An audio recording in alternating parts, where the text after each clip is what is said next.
भगवान् वीरो मङ्गलं गौतमो गणी मङ्गलं कुन्दकुन्दार्यो जैनधर्मोऽस्तु मङ्गलम् सर्वमङ्गलमाङ्गल्यं सर्वकल्याणकारकं प्रधानं सर्वधर्माणां जैनं जयतु शासनं सहजानंद चैतन्य प्रकाशाय महीयसे नमो अनेकांत विश्रांति महिमने परमात्मने। आचार्य कुंद देव द्वारा रचित पंचास्तिकाय संग्रह नाम का ग्रंथ है। इसकी 12वें नंबर की गाथा पर गुरुदेव श्री का जो स्पष्टीकरण आया उसके आधार से अपनी स्वाध्याय चल रही है। 415 नंबर का पेज है हिंदी में। इस गाथा में आचार्य परमात्मा कहते हैं कि जो जो द्रव्य हैं उनके वर्तमान परिणाम उससे अभेद हैं, अभिन्न हैं, उनमें भिन्नता नहीं है। फिर कहा कि यद्यपि नाम आदि नैन संज्ञा लक्षण प्रयोजन आदि की अपेक्षा उनमें कथनचित भेद है, तथापि अस्तित्व भेद नहीं। एक ही अस्तित्व में वह द्रव्य अपने अनंत गुणों स्वरूप और उसका वर्तमान परिणाम पृथक प्रदेशों में नहीं, एक ही सत्ता है। इसका स्पष्टीकरण यहाँ है। देखो, एक अस्तित्व में नियत अर्थात वे परमाणु द्रव्य और उसकी पर्याय, आत्म द्रव्य और उसकी पर्याय अंश, इन दोनों का अस्तित्व तो एक है। दो अस्तित्व भिन्न भिन्न हैं ऐसा नहीं है। पर्याय का अस्तित्व प्रदेश भिन्न हो और द्रव्य का अस्तित्व प्रदेश भिन्न हो ऐसा नहीं है। ऐसा यहाँ इस प्रकार बताकर क्या कहना है कि यहाँ द्रव्य को अपनी पर्याय से अभेद अन्य सभी द्रव्यों से भिन्न कहना है। क्यों यहाँ से पकड़े और फिर जब द्रव्यार्थिक नैकी या द्रव्य दृष्टि की बात आए तो वहाँ पर्याय को द्रव्य से भिन्न बताएं तो फिर ये अड़ जाए कि देख लो आप 12 नंबर गाथा, 11 नंबर गाथा, ये 12वें नंबर की गाथा देख लो पंचास्तिकाय में। उसमें तो पर्याय द्रव्य से अभिन्न है, बल्कि वहाँ तो सीधा का पर्याय बिना द्रव्य नहीं, द्रव्य बिना पर्याय नहीं। और आप कहते हो कि पर्याय रहित का द्रव्य ही दृष्टि का विषय है, तो वहाँ क्या प्रयोजन और यहाँ क्या प्रयोजन? यहाँ आत्मद्रव्य की अथवा पुद्गल द्रव्य की अथवा किसी भी द्रव्य की उसकी अपनी सत्ता अपने गुण पर्याय रूपता से है। इसकी इस सत्ता की सिद्धि में अन्य द्रव्यों से उसका भिन्न बना है, यह बात सिद्ध करना है। और इससे प्रयोजन तो सिद्ध नहीं हो जाएगा। इससे यह ज्ञात हो जाएगा कि जगत के सब जीव और जितने अजीव यानी जितने चेतन अचेतन पदार्थ हैं वे सब अपने गुण पर्यायों के अभिन्न स्वरूपता से अपने सत्ता अपनी अस्तित्व में रहे हुए हैं। इतना ज्ञात तो हो जाएगा, लेकिन अनादि का जो दुख है, राग में एकत्व है और पर पदार्थों से जो ममत्व है वह छूटकर परिणति में आनंद की दशा तो आनंद स्वरूप द्रव्य के आलम्बन से ही होगी, जो कि पर्याय से रहित है। तो पर्याय सहित देखोगे तो वर्तमान पर्याय में जो भाव है फिर वो स्वीकार करो, और उसको स्वीकार करो तो सुख की प्राप्ति होती नहीं। सुबह तो बढ़िया फार्मूला आया था है ना। निमित्त भी आदरणीय नहीं, राग भी आदरणीय नहीं, पर्याय भी आदरणीय नहीं। एक त्रिकाली गायक भगवान अभेद अखंड स्वरूप ध्रुव टंकोदकीर्ण विज्ञान घन, जो निष्क्रिय अक्रिय तत्व अपरिणामी परम पारिणामिक भाव लक्षण, वो ही आदरणीय है। हाँ, आया था सुबह, बहुत आ गया था। निमित्त की भी चर्चा आई है ना। सच्चे देवगुरु शास्त्र अरिहंत सिद्ध भगवंत के आदर में आत्मा का अनादर है, वे निमित्त हैं। तो निमित्त का आदर, फिर वो उनकी तरफ भक्ति का भाव है, वो राग है। और राग को जानती जो ज्ञान की पर्याय है, वो भी तेरा वास्तविक स्वरूप नहीं। सुबह आ गया था ना, वो बहुत गंभीर है। वो है छोटी सी बात, लेकिन वो है मुद्दे की बात है।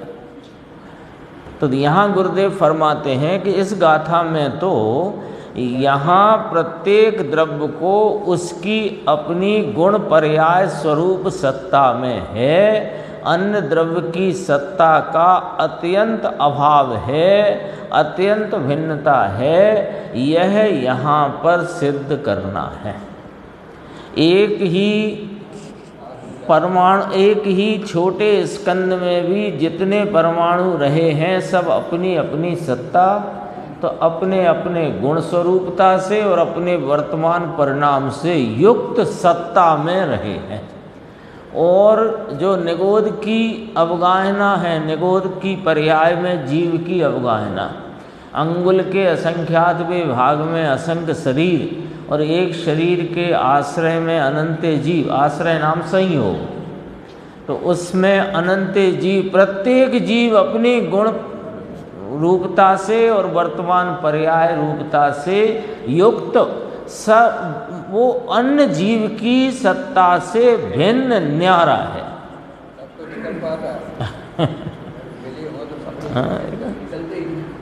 तो दोनों विवक्षाओं का जहाँ जितना जो उसका भाव है, और वहाँ आचार्य परमात्मा को जो कहना है, वह समझने का दायित्व अपना है।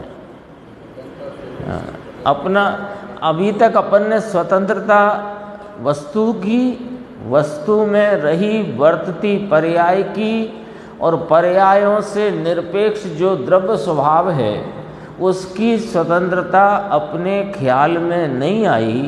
तो उसे ख्याल में लेने का लक्ष्य छोड़कर अपने मिथ्या अभिप्राय के पोषण के लिए शास्त्रों का प्रयोग करना, यह अपने वास्तव में कोई होनहार भली नहीं है, इसकी सूचक है। ये वाली बात है। देखो, गुरुदेव ने कहा यहाँ सबसे भिन्न सिद्ध करना है। यही जहाँ जहाँ जो जो योग्य है वहाँ समझना वही है ना। जे जे क्या है, जे जे जहाँ जहाँ योग्य छे तहाँ समझबू ते, उसी का हिंदी अनुवाद कर दिया। फिर देखो 320वीं गाथा याद की। फिर यह 320वीं गाथा ले कि पर्याय का अस्तित्व द्रव्य से भिन्न है, द्रव्य का अस्तित्व पर्याय से भिन्न है। भाई वह तो और अंदर का भेद ज्ञान किया। पहले द्रव्य की सत्ता का स्वरूप क्या है, इस बात को तो निर्णय में लो। अन्य द्रव्यों से भिन्न इस चैतन्य स्वभाव को तो निर्णय में लो। यदि ऐसा नहीं करोगे तो कहाँ भूल होती है, बताते हैं। देखो कि आत्मा का स्वभाव रागादि रूप परिणमने का है नहीं, और परिणति में जो रागादि भाव हैं उसमें निमित्त नैमित्तिक व्यवहार से आगम ने कहा कि वे कर्म के निमित्त से होते हैं। तो इसको ये बात जच गई कि स्वभाव तो मेरा परम पवित्र है, रागादि रूप परिणमना मेरा स्वभाव नहीं, और परिणति में रागादि हैं तो निश्चित कर्म के कराए हैं। ये क्यों, ये इस टोटल पर, इस निष्कर्ष पर कैसे पहुंच गया? क्योंकि इसने द्रव्य की स्वतंत्र सत्ता का निर्णय नहीं किया जाए। यदि द्रव्य की स्वतंत्र सत्ता यानी वो है द्रव्य उसके आश्रय से रहे उसके अनंत गुण और उसकी वर्तमान पर्याय विकारी निर्विकारी जो हो वो उस द्रव्य की एक ही सत्ता का भाव है, ये जिसने निर्णय किया हो तो परिणति में रागादि यद्यपि स्वभाव नहीं तथापि कर्म कराए ऐसा हो नहीं सकता। गुरुदेव ने जो अपने आज सुबह चली परमानंद प्रकाश की 48वीं गाथा उसमें इसकी चर्चा व्यवहार से कही और निश्चय से स्वरूप भी बताया योगेंद्र देव ने। तो व्यवहार से कहा कि ज्ञानावर्णी ज्ञान को आच्छादित करे, दर्शनावर्णी दर्शन को रोके या आच्छादित करे, अंतराय वीर को रोके। ये चर्चा पर गुरुदेव ने कल जो प्रवचन है वो परसों सुनेंगे, वो एक ही गाथा पे है पूरा, यानी आज चला और कल चलेगा और अपन आधा घंटा सुनते हैं तो परसों भी चलेगा, क्योंकि वो सबसे ज़्यादा ये जीव को भ्रांति का चक्कर यहीं पड़ा हुआ है। ज्ञानावर्णी से ज्ञान का क्षयोपशम रुका हुआ है, दर्शनावर्णी से दर्शन का भाव आच्छादित है आदि इत्यादि।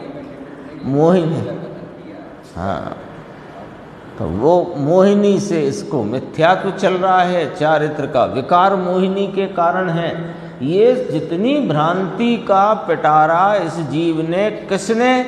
शास्त्र अभ्यासी ने। जिसने पढ़े नहीं उसको तो ये भ्रांति हुई नहीं। गुरुदेव ने कहा इसे ग्रहित मिथ्यात्व कहते हैं। पढ़ के पर द्रव्य को अपने कार्य का कारणपना मानना ये मिथ्यात्व का सेवन है, इसका नाम ग्रहित मिथ्यात्व। वो अभी कल आएगा तब अपन देखेंगे, वो बहुत गंभीर है, वो उसको बहुत विस्तार से गुरुदेव ने लिया।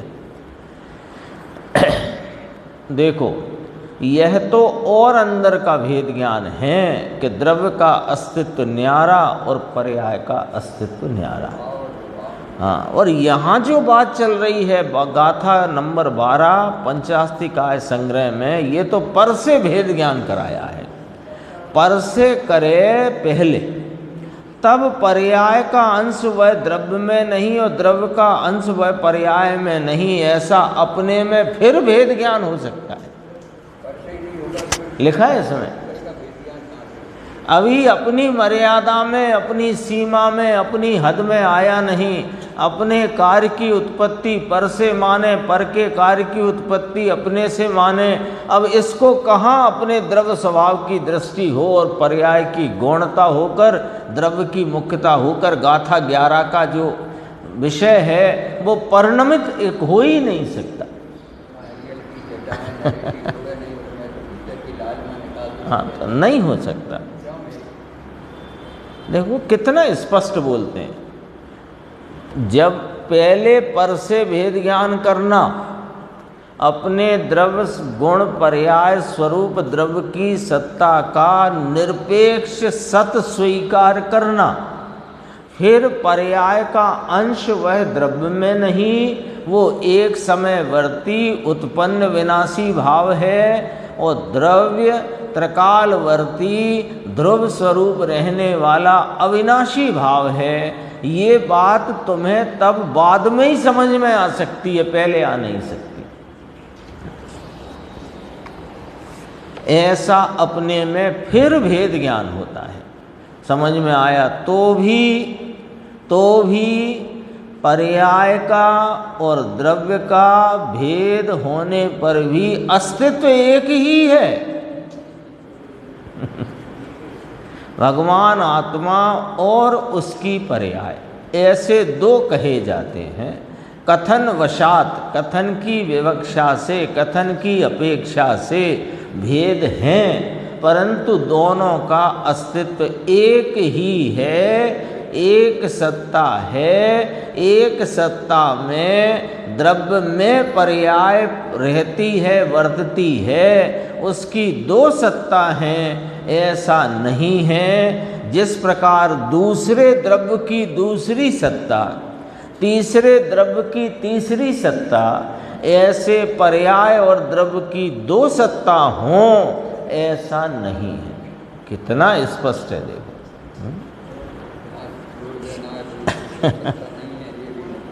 नक्की करना पड़ेगा।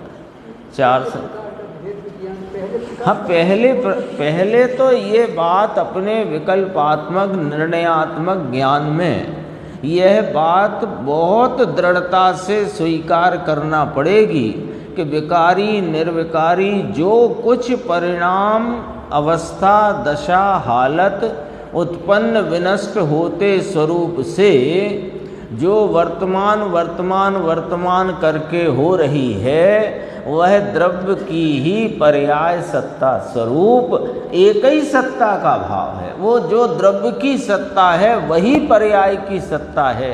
इस सत्य के निर्णय में अन्य द्रव्य से भेद ज्ञान हुआ, और अन्य द्रव्य से भेद ज्ञान होने में यह निर्णय भी स्वतः सहज आराम से हो जाता है कि मेरी पर्याय को दूसरा द्रव्य करे या दूसरे की पर्याय को मैं करूं, इसका फिर कोई वहां अवकाश ही नहीं रहता, बात ही खत्म हो जाती है। देखो 416 पर अन्योन्य वृत्ति नहीं छोड़ती। ये द्रव्य और पर्याय, इनमें अन्योन्य वृत्ति है, यानी अन्य अन्यपना नहीं है। देखो समयसार आदि जो दृष्टि प्रधान प्रयोजन परक ग्रंथ हैं, उसमें भी द्रव्य को त्रिकालवर्ती और पर्याय को एक क्षणवर्ती या एक क्षणवर्ती कहने में आया है। आता है ना वहाँ पर त्रिकालवर्ती क्षणवर्ती, तो वर्ती हैं वे, वर्तते हैं। द्रव्य किस प्रकार वर्तता है कि द्रव्य अपने कायम भाव को छोड़े बिना प्रति पर्याय में द्रवित होता है, और जिस भाव में द्रवित होता है वह द्रव्य की ही सत्ता है। तो पर्याय द्रव्य का द्रवित भाव है, और द्रव्य वह भाव है जो पर्याय में द्रवित होता है। आ गया ना, ये इसी लाइन में जो अभी चल रही है अपनी पंचास्तिकाएं। तो अन्योन्य वृत्ति कहलाई।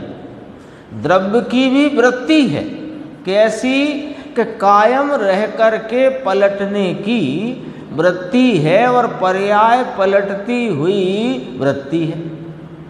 तो वृत्ति हुई ना दोनों। अभी देखो अन्योन्य वृत्ति नहीं छोड़ती। अब इसमें आया क्या कहते हैं, देखो एक अस्तित्व में नियत होने के कारण द्रव्य और उसकी पर्याय, एक अस्तित्व में नियत होने के कारण अन्योन्य वृत्ति, इसका अर्थ किया एक दूसरे का आश्रय नहीं छोड़ती। इसका स्पष्टीकरण नीचे है। एक दूसरे के आश्रय से निभना ना, ये इसमें ये कहीं भी ऐसा अर्थ नहीं निकालना है। कल भी बात की थी कि पर्याय के आश्रय से द्रव्य है, ये वाली बात यहाँ नहीं कहना है।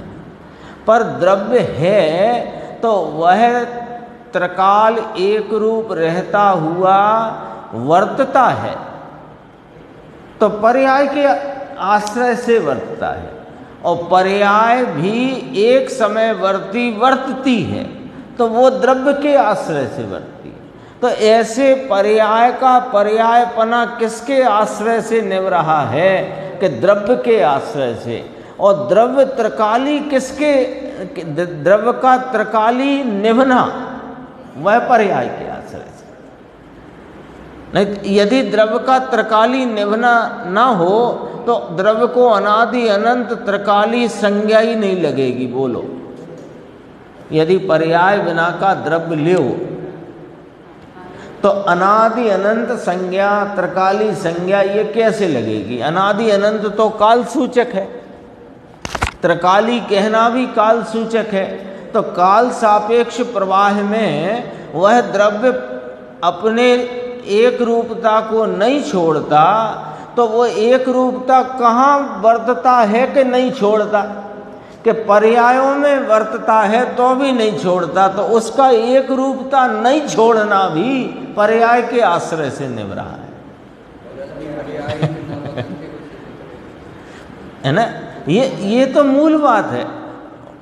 कल या परसों बात होती थी, वो उत्पाद, व्यय और द्रव्य तीन लिए ना, तो अकेला उत्पाद ले लेते, व्यय क्यों लिया? वर्तमान पर्याय को तो उत्पाद से ही इंगित किया जाता है, वर्तमान पर्याय तो उत्पाद भाव से ही सूचित होती है, व्यय क्यों लिया? कि व्यय इसलिए लिया कि ये इसकी ध्रुवता कौन सिद्ध करे यदि व्यय की बात ना करे तो बोलो, फिर वो पर्याय ध्रुव हो जाएगा। हाँ, फिर तो वो बौद्ध जैसा मामला फंस जाएगा। वो पूर्व की पर्याय व्यय हो गई अभी वर्तमान में, और वर्तमान पर्याय उत्पन्न है, तो भी वह द्रव्य वही का वही है, तो वही का वही की सूचना कौन देगा? तो व्यय देगा। तो व्यय रूपता और उत्पाद रूपता दो भाव को अपन ने अपने ज्ञान में लिया, तब वह ध्रुवता उसकी सिद्ध हुई। वही का वही भाव कब सिद्ध हुआ? कि जब दो पर्यायों को ज्ञान में लिया, एक नष्ट हो चुकी और एक उत्पन्न हुई, उन दोनों पर्यायों में लक्ष्य में ली। पर्याय तो एक ही है वहाँ पर, एक तो नष्ट रूप है, एक जिसे कहा वो तो नष्ट रूप है, पर्याय तो एक ही है, पर एक पर्याय की उत्पत्ति में पूर्व पर्याय का विनाश देखने रूप ज्ञान में दो पर्याय लक्ष्य में ली, और उन दोनों पर्यायों में द्रव्य वही का वही है, ऐसा निर्णय तभी तो हुआ जब दो पर्याय लक्ष्य में ली। तो वो द्रव्य भी पर्याय के आश्रय निभ रहा है। लो, और दो चीजें घटती है, पर्याय स्वभाव और एक पर्याय। पर्याय स्वभाव वो बिल्कुल परिणमन, पर्याय स्वभाव तो द्रव्य में कायम रहा है ना। उस पर्याय स्वभाव के परिणमन में या पर्याय स्वभाव के कारण प्रत्येक समय में कोई ना कोई वर्तमान व्यक्तता का भाव होता है, जैसे दशा, अवस्था, हालत, परिणाम, पर्याय, कार्य आदि भावों से अपन जानते हैं। अब वो अपना पॉइंट ये है कि दो को लक्ष्य नहीं करो तो वही का वही कैसे कह सकते हो? अपने सामने 5-8 साल बाद कोई अपना पड़ोसी का बच्चा आया, अरे तुम तो वही हो ना जो यहाँ इस स्कूल में पढ़ते थे, तो वो इस स्कूल में पढ़ते थे, वो पर्याय तो गायब है। अभी तो ये खड़ा है सामने, वो पर्याय सामने है, पर दोनों को लक्ष्यगत किया तब तो वही है ये प्रत्यवी ज्ञान का कारण। कहाँ से आया? इसलिए पर्याय के आश्रय से द्रव्य निभता है, ये बात को यहाँ ऐसे समझाया है। लेकिन इसमें ये नहीं समझना कि पर्याय के आश्रय से द्रव्य रहा हुआ है। हाँ, द्रव्य के आश्रय से पर्याय वर्तती है, ये बात ठीक है, लेकिन निभने की बात करी यहाँ तो थोड़ा शब्द पर्याय के आश्रय से द्रव्य है, माने वहाँ द्रव्य का ज्ञान कराए। हाँ, पर्याय के आश्रय से द्रव्य यदि मानोगे तो पर्याय जो क्षणवर्ती है उसके भरोसे त्रिकाली है, यों नहीं है बात। पर्याय भी द्रव्य का अंश है। उत्पाद व्यय द्रव्य युक्तम सत आया ना, उत्पाद सत, व्यय सत, द्रव्य सत, एक ही सत्ता का यह विस्तार है। देखो, एक दूसरे के आश्रय से निभना क्या कहते हैं? द्रव्य का निभना वह पर्याय के आश्रय से, और पर्याय का निभना वह द्रव्य के। निभना शब्द है महत्वपूर्ण। निभना माने द्रव्य का द्रव्यत्व, द्रव्य का द्रव्यत्व वो पर्याय से ही तो ज्ञात हुआ। और पर्याय किसके आश्रय से वर्तती है? कि द्रव्य के, क्योंकि उस भाव में कौन द्रवित हुआ? द्रव्य। किसकी है? द्रव्य की। परंतु पर्याय का निभना वह पर के आश्रय से है, ऐसा नहीं है, ये सिद्धि करना है। हाँ, अपने द्रव्य के आश्रय से। आत्मा है द्रव्य वस्तु, वह एक समय की पर्याय, तो कहते हैं पर्याय का निभना द्रव्य के आश्रय से और द्रव्य का निभना वह पर्याय के आश्रय से। ऐसा क्यों कहते हैं? क्यों? गुरुदेव ने स्वयं प्रश्न रखा, क्यों? कि पर्याय ना हो तो द्रव्य नहीं, और द्रव्य ना हो तो पर्याय नहीं। इस बात में सब बात उड़ जाती है। 419 पे थोड़ा इसी अन्योन्य वृत्ति का जो फुटनोट है उसका भी एक भाव अपन देखते हैं। एक दूसरे के आधार से स्थित रहना, ये भी एक फुटनोट में अन्योन्य वृत्ति का अर्थ ये भी आया था। एक दूसरे के आधार से स्थित रहना, ये परमाणु जो है वह उसकी पर्याय के आधार से परमाणु को परमाणु के आधार से पर्याय पर स्थित रहना हुआ ना, तो पर्याय स्थित है, भले एक समय की है और एक समय का सत है किसके आधार के? परमाणु के आधार। परमाणु किसके आधार के? अपनी पर्याय के आधार।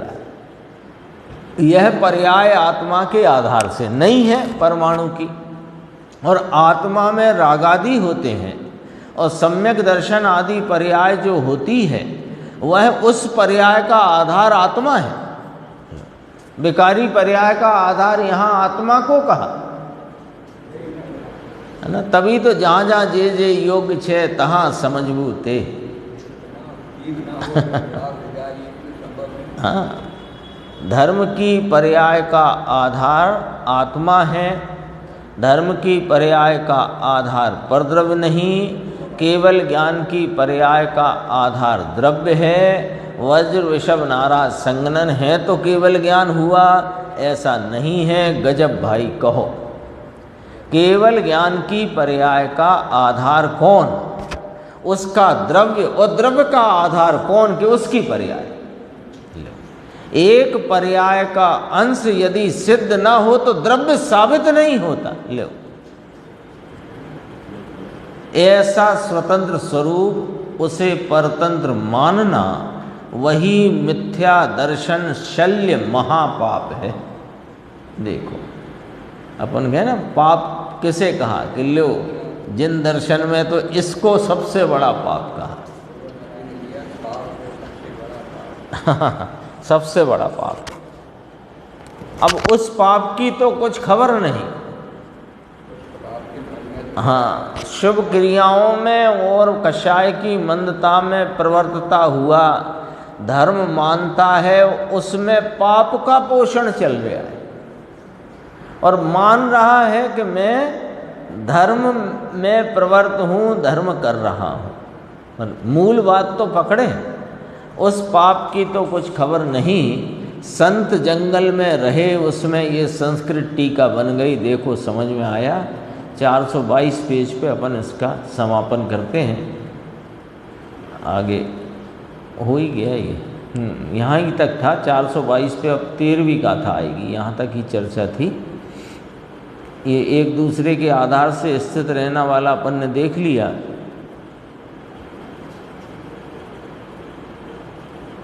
गाथा 13। दब्बीण विणाण गुणा गुणे हिम दब्बम विणाण संभवदी अब्दिरितो भावो दब्ब गुणाणम हवदी तम्हा द्रव्य बिन गुण नहीं एवं द्रव्य भी गुण बिन नहीं वे सदा अव्यतिरिक्त हैं यह बात जिनवर ने कही। देखो, इसकी टीका की प्रथम पंक्ति है कि यहाँ द्रव्य और गुणों का अभेद दर्शाया है। पिछली गाथा में द्रव्य और पर्याय का अभेद दिखाया था, यहाँ गुणों का और द्रव्य का अभेद दिखाया है। अन्वयार्थ है, द्रव्य बिना गुण नहीं होते और गुणों बिना द्रव्य नहीं होता। इसलिए द्रव्य गुणानाम अव्यतिरिक्तः भावः, इसलिए द्रव्य और गुणों का अव्यतिरिक्त भाव यानी व्यतिरिक्त नहीं होने वाला भाव यानी अभिन्नपना भवती नाम है। ठीक है, वहाँ गोरस का दृष्टांत लिया था, यहाँ पर गुण की बात है तो यहाँ गुणों की ही बात करी कि जिस प्रकार पुद्गल से पृथक स्पर्श रस गंध वर्ण नहीं होते, उसी प्रकार द्रव्य के बिना गुण नहीं होते, है ना। पहले क्या लिया, पुद्गल से पृथक स्पर्श रस गंध वर्ण नहीं होते।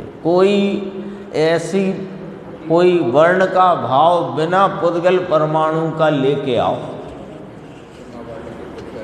है ना। परमाणु नहीं चाहिए लेकिन वर्ण चाहिए, वर्ण गुण चाहिए।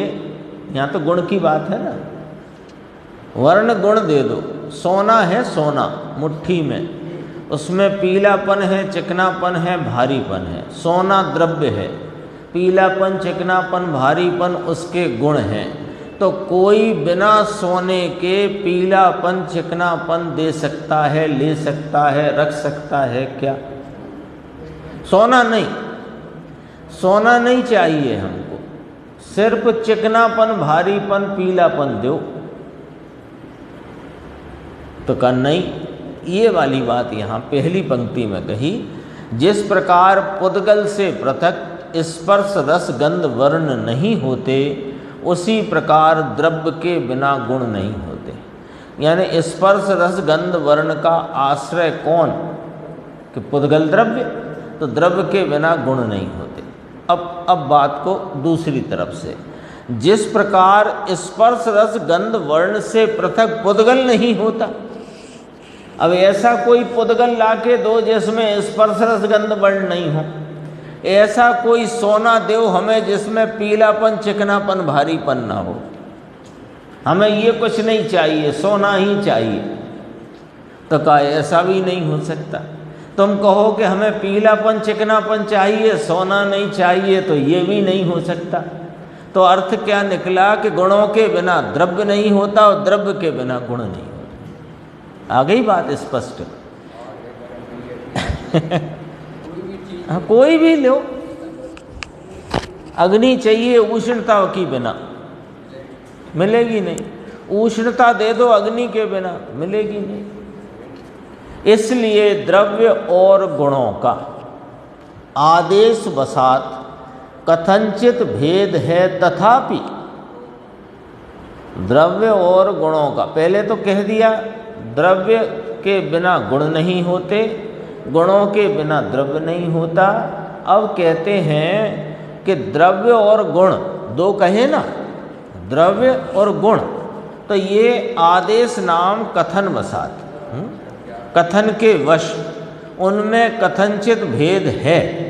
गुण गुण रूप है, द्रव्य द्रव्य रूप है, तथापि वे एक अस्तित्व में नियत होने के कारण अन्योन्य वृत्ति नहीं छोड़ते। वही 12वीं गाथा के तर्ज पर ही पूरी गाथा है, वही हेतु है, वही न्याय है। हाँ, बहुत थोड़ा सा लिया उन्होंने, फिर 14वीं गाथा, क्योंकि वो बात जितनी कहनी थी वो 12वीं गाथा में आ गई है। एक अस्तित्व में नियत होने के कारण अन्योन्य वृत्ति नहीं छोड़ते, इसलिए वस्तु रूप से उनका भी अभेद है। अन्योन्य वृत्ति का अर्थ अपन ने अभी पढ़ा, एक दूसरे के आश्रय से, यानी बिना गुण का द्रव्य कोई रहा ही नहीं और द्रव्य बिना कोई गुण रह सकते नहीं। ये हो गई ना, वहाँ वर्तने की बात थी, तो यहाँ भी वे गुण वर्तते हैं तो द्रव्य के आश्रय से, और द्रव्य कहाँ वर्तता है कि अपने गुणों के भावों में। तो अन्योन्य वृत्ति नहीं छोड़ते, इसलिए वस्तु रूप से उनका भी अभेद है, अर्थात द्रव्य और पर्यायों की भांति द्रव्य और गुणों का भी वस्तु रूप से अभेद है। ये इस गाथा में चर्चा है। गुरुदेव का अपन देखते हैं। देखो, यहाँ प्रवचन शुरू हुआ, पहले 5 पंक्ति का पैराग्राफ छोड़ के देखते हैं। तो कहते हैं कि पुद्गल से पृथक गुण नहीं होते, पदार्थ भिन्न रह जाए और उसके गुण भिन्न हैं, ऐसा नहीं है। द्रव्य के बिना गुण नहीं होते, आत्मा के बिना चेतना, दर्शन, आनंद आदि गुण नहीं होते। परमाणु के बिना रंग, गंध, रस, स्पर्श आदि नहीं होते। द्रव्य के बिना गुण नहीं होते। ये पहले सिद्ध किया, पहले अब कथन किया तो पहले ये वाली बात रखी कि द्रव्य के बिना गुण होंगे क्या, ये सिद्ध किया, नहीं होंगे। इसके भी 3 बोल उसमें अन्योन्य वृत्ति में है ना। अन्योन्य वृत्ति के 3 अर्थ आए थे ना, एक दूसरे के आश्रय से स्थित रहना, एक दूसरे के आश्रय से निभना, एक दूसरे के साथ रहे हुए, 3 प्रकार के अर्थ थे। तो तीनों यहाँ आएंगे। अब देखो, श्वेतांबर द्रव्य और पर्याय 2 मानते हैं, द्रव्य और गुण नहीं मानते, इसलिए यहाँ 3 लिए हैं। भिन्न है, भिन्न है ना। गुण तो कायम रहने वाली चीज़ है और पर्याय तो एक समय की अवस्था है। वे गुण नहीं मानते, वे द्रव्य और पर्याय 2 मानते हैं। द्रव्य में ही गुण मान लिए, लेकिन गुणों से ही तो द्रव्य लक्षित हुए। प्रसिद्धि कौन करेगा? ज्ञान, दर्शन, सुख, चारित्र, चेतना, ये आत्मा द्रव्य को बताने वाला और स्पर्श, रस, गंध, वर्ण, पुद्गल को बताने वाले कैसे हो? गुण तो अब दोनों में भिन्नता है। क्या भिन्नता है? गुण कायम रहने वाली चीज़ है, पर्याय एक समय की अवस्था, लेकिन वो गुण भी द्रव्य के आश्रय, पर्याय भी द्रव्य के आश्रय। पता नहीं वे क्या मानते, इतनी बात आई। अब नहीं, वे द्रव्य गुण को एक मानते होंगे, अपन ऐसा विचार कर सकते। अपन ने तो पढ़ा नहीं उन्हें, जो गुरुदेव ने इतना बताया गुरुदेव ने तो कहते हैं हमने तो 15-16 साल की उम्र से पढ़ना शुरू कर दिया था। तो हाँ, द्रव्य और गुण नहीं मानते, द्रव्य और गुण नहीं मानते यहाँ, इसलिए पता नहीं क्या द्रव्य और पर्याय ऐसे करके 2 मानते हैं। द्रव्य और गुण को नहीं मानते, यानी द्रव्य के साथ गुण है ऐसा नहीं मानते, जो भी अर्थ निकलेगा। गुण तो कायम रहने वाली चीज़ है और पर्याय तो एक समय की अवस्था है। कायम रहने वाले गुण द्रव्य के बिना नहीं होते। ज्ञान, आनंद आदि गुण हैं, वे आत्मा के बिना नहीं होते।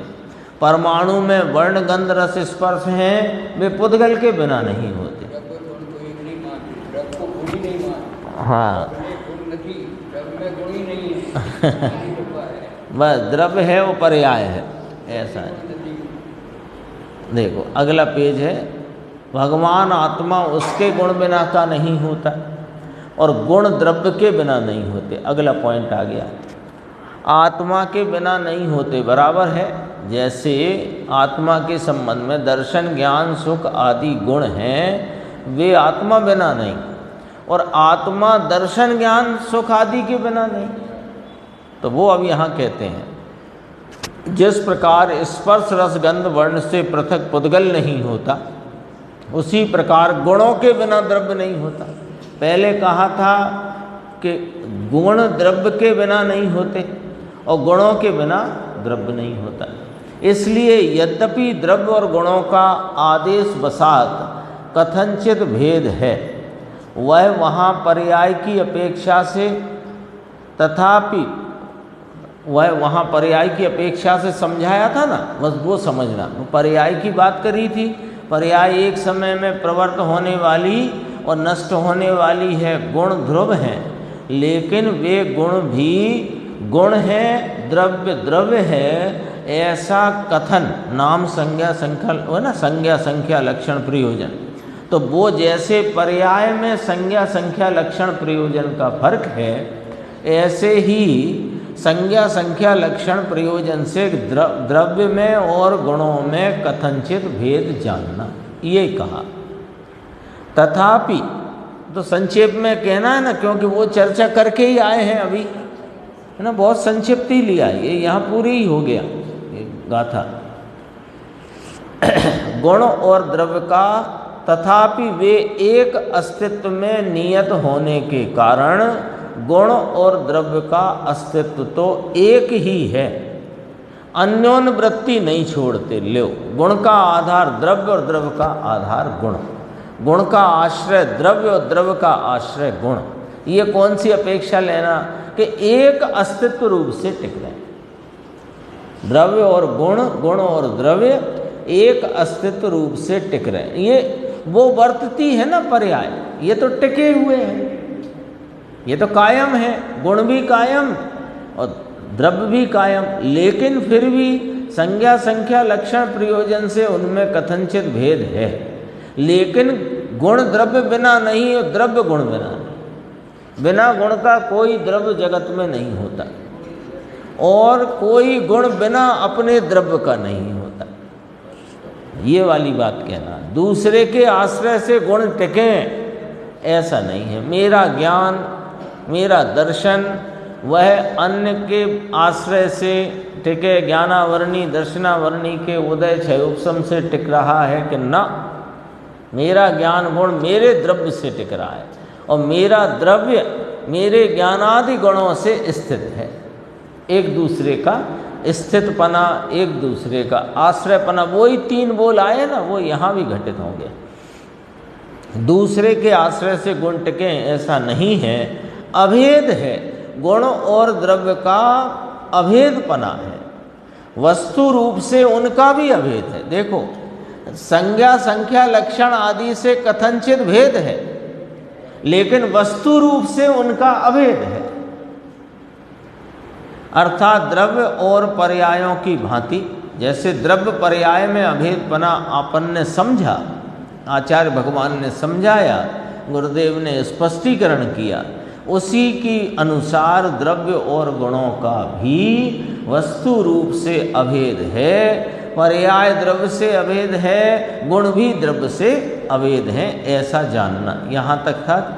इसके बाद गुरुदेव ने 14वीं गाथा ली, पर पढ़ लेते हैं 10 मिनट में।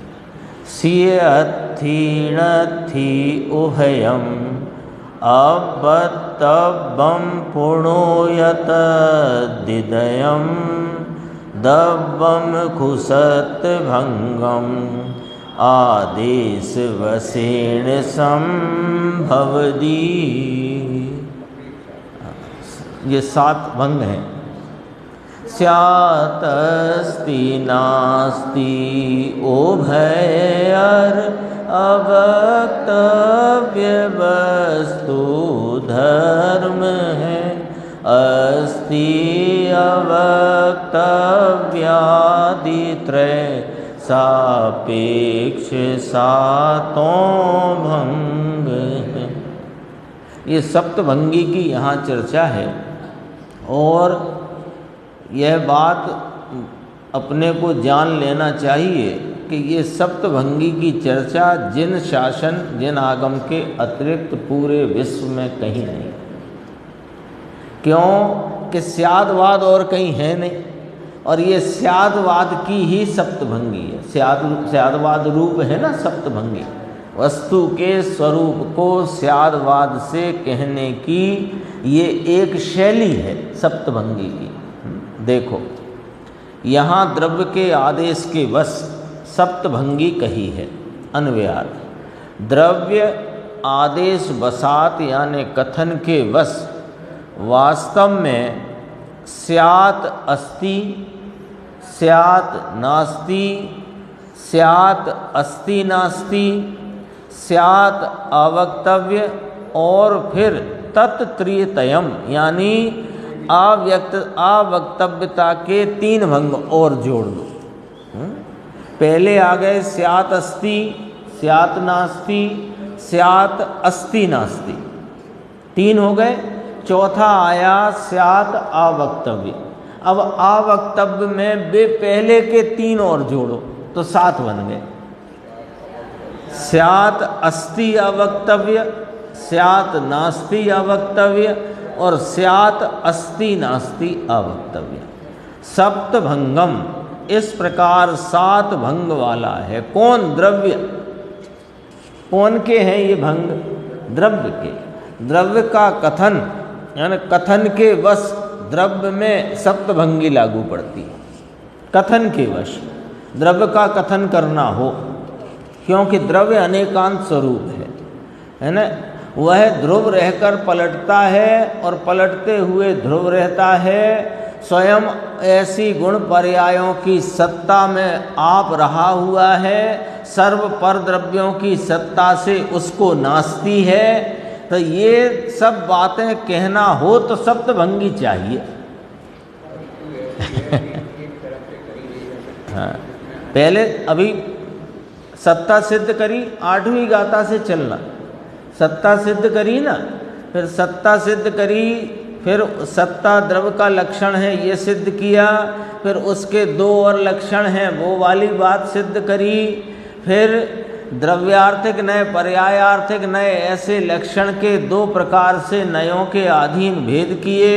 फिर द्रव्य पर्याय का अभेदपना है उसमें सत्ता की सिद्धि करी, द्रव्य और गुणों का अभेदपना है उसमें सत्ता की सिद्धि करी। तो एक सत्ता जो गुण पर्यायवत द्रव्यम, गुण पर्यायों से युक्त जो एक सत्ता है, वो एक सत्ता अपने द्रव्य की अस्थि को सिद्ध करती है, तो उसमें पर द्रव्य की नास्ति आ जाती है।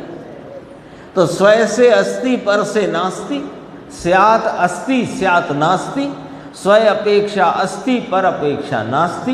तो नास्ति किसका धर्म, पर का कि स्वय का, कि स्वय का, पर से नास्ति स्वय का धर्म। अब दोनों को एक साथ नहीं कह सकते, तो दोनों एक साथ हैं, स्वय से अस्ति और पर से नास्ति। पहले एक बार कहा स्वय से अस्ति, फिर कहा पर से नास्ति, फिर उस एक ही समय में स्वय से अस्ति है पर से नास्ति है, पर ये सबको इकट्ठा नहीं कह सकते, इसलिए अवक्तव्य। फिर इसी प्रकार इसमें अवक्तव्यता के 3 भंग और आ गए। स्यात् अस्ति अवक्तव्य, स्यात् नास्ति अवक्तव्य, स्यात् अस्ति नास्ति अवक्तव्य। इस प्रकार 7 भंग वाला है। देखो इसको यहाँ पढ़ लेते हैं। द्रव्य स्यात् अस्ति है, द्रव्य स्यात् नास्ति है। फिर तीसरा, द्रव्य स्यात् अस्ति और नास्ति है। स्यात् माने कोई अपेक्षा, अपेक्षा अपने लग सकती है, स्वय अपेक्षा अस्ति पर अपेक्षा नास्ति, और एक ही समय में स्वय अपेक्षा अस्ति और पर अपेक्षा नास्ति। द्रव्य स्यात् अवक्तव्य है, यानी उसको एक साथ नहीं कहा जा सकता। द्रव्य स्यात् अस्ति और अवक्तव्य, यानी जिस समय में वह स्वय से अस्ति रूप है उस समय में पर से नास्ति पने आदि के भाव नहीं कहे जा सकते। हाँ हैं, द्रव्य में तो हैं वे भाव, अस्ति और नास्ति दोनों हैं। हाँ, फिर कहा 6वें में कि द्रव्य नास्ति और अवक्तव्य है। द्रव्य पर की अपेक्षा नास्ति है, लेकिन स्वय से अस्ति पर से नास्ति एक साथ नहीं कही जा सकती। फिर द्रव्य स्यात् अस्ति नास्ति और अवक्तव्य, एक ही समय में द्रव्य स्वय से अस्ति पर से नास्ति लेकिन कह नहीं सकते एक साथ, इसलिए अवक्तव्य। इस प्रकार ये 7 भंग यहाँ है। फिर इसकी टीका है, इसकी चर्चा अपन आगे की स्वाध्याय में करेंगे।